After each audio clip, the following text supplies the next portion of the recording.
Hello दोस्तों, आपका स्वागत है हमारे चैनल @पर्सनल टैक्स में।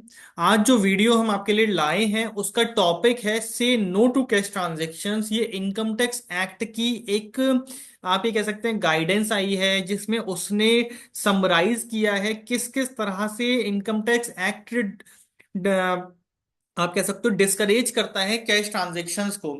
यहाँ पर इस वीडियो में उन्होंने, सॉरी, इस फाइल में उन्होंने उसको समराइज किया है। हम आज की वीडियो में उन्हें ही डिस्कस करने वाले हैं। तो चलिए शुरू करते हैं। ये देखिए, इनकम टैक्स एक्ट का ही डॉक्यूमेंट है। इसमें इनकम टैक्स एक्ट कहता है individual prefers to receive pay and transfer cash when the amount of transaction value involve are marginal to small. क्यों होता है ये? The presence of large agriculture, informal and non-formal components in the social economy necessitates individuals to engage in barter and cash transactions। तो एक ये cash transactions की बहुत बड़ी वजह है कि हमारे पास, हमारी अभी इकोनॉमी इनफॉर्मल नॉन फॉर्मल है। Individuals, the lack of ready means to access digital banking लोगों के पास नहीं है। Cost and resource consideration, mental block, यानी कि बहुत लोगों की सोच होती है कि नहीं, उसमें कहीं कहीं पर सिक्योरिटी का इशू है, हमारा पैसा कहीं जा सकता है। Presence of domains, networks and channels. तो इसको चीज को इनकम टैक्स एक्ट डिस्करेज करता है कि भाई आप कैश के ट्रांजेक्शन्स कीजिए। कैसे करता है? इंसेंटिव्स देता है कैशलेस बिजनेस ट्रांजेक्शन्स को बढ़ाने के लिए। परमिट करता है cashless transactions, permitting cash transactions in the agriculture sector, provisions of TDS on cash, compulsory return filing of income अगर आप कैश में ट्रांजेक्शन्स करते हैं तो, mandating acceptance of payment through prescribed electronic means।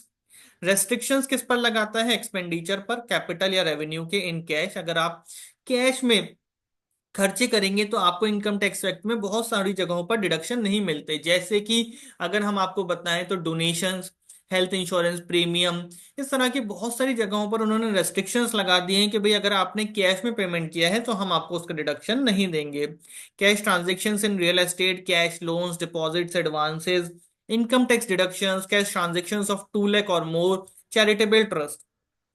When viewed through the income tax prism, reducing cash transactions will help the socio economy by counteracting money laundering. यहाँ पर भाई क्या होगा कि भैया कैश कैश के ट्रांजेक्शन्स कम होंगे तो मनी लॉन्ड्रिंग कम होगा, टैक्स इवेजन कम होगा, fake money and other financial crimes कम होंगे। Financial tracking and preventing corruption, भाई ज्यादा जो करप्शन है, क्राइम है, टेररिज्म है, एंटी सोशल एक्टिविटीज हैं, ये कैश में फंडेड होती हैं। Encouraging transparent business practices, enabling the growth of value adding businesses, इस तरह की चीजें हैं। तो अब हम बात करते हैं कि भाई ऐसे कौन से ट्रांजेक्शन्स हैं जहां पर भाई इनकम टैक्स एक्ट ने पीनल नेचर के उन ट्रांजेक्शन्स को कैटेगराइज किया है और आपको कैश में उनके ऊपर थ्रेशोल्ड लगाया है। Taking accepting certain loans, deposits, and specified sum, no person shall accept in cash any loan or deposit or other specified sum if the amount or the aggregate of the amount involved total to rupees 20,000 और मोर। तो कहते हैं section 269 में restriction है कि आप cash में loan या डिपॉजिट या कोई और भी सम एक्सेप्ट नहीं कर सकते अगर वो अमाउंट 20,000 रुपए या उससे ज्यादा का है। स्पेसिफाइड सम का मतलब क्या है? Any sum of money receivable as advance और otherwise in relation to transfer of an immovable property, यानी कि अगर आपने प्रॉपर्टी, इमूवेबल प्रॉपर्टी खरीद करके कोई पैसा लिया है, whether the transfer takes place और नॉट। यानी कि बहुत लोग क्या करते हैं, प्लानिंग, कि भाई पैसा ले लेते हैं और कह देते हैं नहीं जी हमारा तो ट्रांजेक्शन हुआ ही नहीं, हमने तो वो हमारा एडवांस फोरफीट हो गया। वहां पर भी वो आपके ऊपर टैक्स लग जाएगा। द अमाउंट और the aggregate amount shall include any cash received earlier and remaining unpaid. The above mandate does not apply. तो किस पे के ऊपर अप्लाई नहीं होता? Government, banking company, corporation, government company, notified institution, association और बॉडी।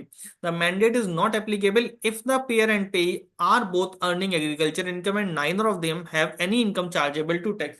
यानी कि दोनों अगर किसान है और किसी की किसानी को छोड़ करके कोई और इनकम नहीं है तो उनके ऊपर एप्लीकेबल नहीं होगा। पेनल कॉन्सिक्वेंसेस क्या है? इसको अगर आप 20,000 रुपए से ज्यादा का फिर भी ले लेते हो तो सेक्शन 271D आपको पेनल्टी बताएगा। Penalty is equals to amount taken in cash, यानी कि उतनी ही पेनल्टी आपके ऊपर लग जाएगी। Receiving other amount in cash, no person whether assessee to tax और नॉट। असिस्ट टू टैक्स का मतलब क्या होता है? जो टैक्स की रिटर्न फाइल करता है या जिसके ऊपर रिटर्न फाइलिंग का प्रोविजंस एप्लीकेबल हो जाते हैं, shall take in cash any amount totalling ₹2 lakh और मोर। यानी कि वो 2 लाख से ज्यादा कैश में नहीं लेगा। In aggregate from a person in a day, एक दिन में एक पर्सन से, या in respect of a single transaction, या फिर in respect of transaction relating to one event और occasion from a person. The mandate as above will apply to receipt of fees by education institutions, hospitals, donations, transactions between two related person or where both the payer and the payee are exempt from payment of tax। किसके ऊपर applicable नहीं होता? वही government, banking company, post office, cooperative bank के ऊपर ये applicable नहीं होता। Transactions of the nature refer to in section 269 double S, 269 double S जिनके ऊपर एप्लीकेबल नहीं होता उसके ऊपर ये भी नहीं होता। Person or class of person or receipts as separately notified for the purpose. यानी कि ये कहते हैं, और अगर आप इसको फिर भी वॉयलेट करेंगे, यानी कि 2 लाख से ऊपर का फिर भी एक्सेप्ट करेंगे, तो आपके ऊपर कितना पेनल्टी लगेगा? अमाउंट रिसीव्ड इन कैश, जितना आपने एक्चुअली कैश रिसीव किया। Repayments of certain loans or deposits, no branch of a banking company, cooperative bank, no other company or cooperative society or no from other person will repay in cash any loan or deposit or any specified advance if the amount involve with the applicable interest totals to ₹20,000 और मोर। तो आप 20,000 रुपए से ज्यादा का repayment नहीं कर सकते, लोन का, डिपॉजिट का, किसी भी स्पेसिफाइड एडवांस का, अगर और इंटरेस्ट को मिला करके। स्पेसिफाइड एडवांस का मतलब क्या है? Means any sum of money in the nature of advance by whatever name called in relation to the transfer of immovable property. वही इमूवेबल प्रॉपर्टी का भी आपने एडवांस लिया और वापस कर रहे हो। The aggregate amount shall include amount held by the person in his own name or jointly with any other name on the date of such repayment. The mandate above as above shall not apply to repayment of any loan or deposit specified taken as advance taken or accepted from government, banking company, post office, saving bank, cooperative bank, corporation, government company, notified institutions, associations, body or class of institution। इसमें भी वही है, panel consequence क्या है? Penalty is equals to amount repaid in cash. तो ये बड़े सारे ट्रांजेक्शन्स हैं जिनके ऊपर उसने रेस्ट्रिक्शन लगाया है कि भाई आप इनको नहीं करेंगे। अब provisions of penal nature, setting of thresholds for facilitating prescribed electronic mode. यहां पर सरकार प्रमोट करना चाहती है इलेक्ट्रॉनिक मोड्स को। तो acceptance of payment through prescribed electronic mode applicable to every person with a business turnover, sales और gross receipts exceeding ₹50 crore, with an exception to a person having only B2B transactions। B2B transactions easily capture हो जाते हैं GST return की वजह से भी। whose aggregate all amount received through non-cash modes during the previous year, including the amount received from sale, turnover, gross receipts, constitutes at least 95% of all amount received।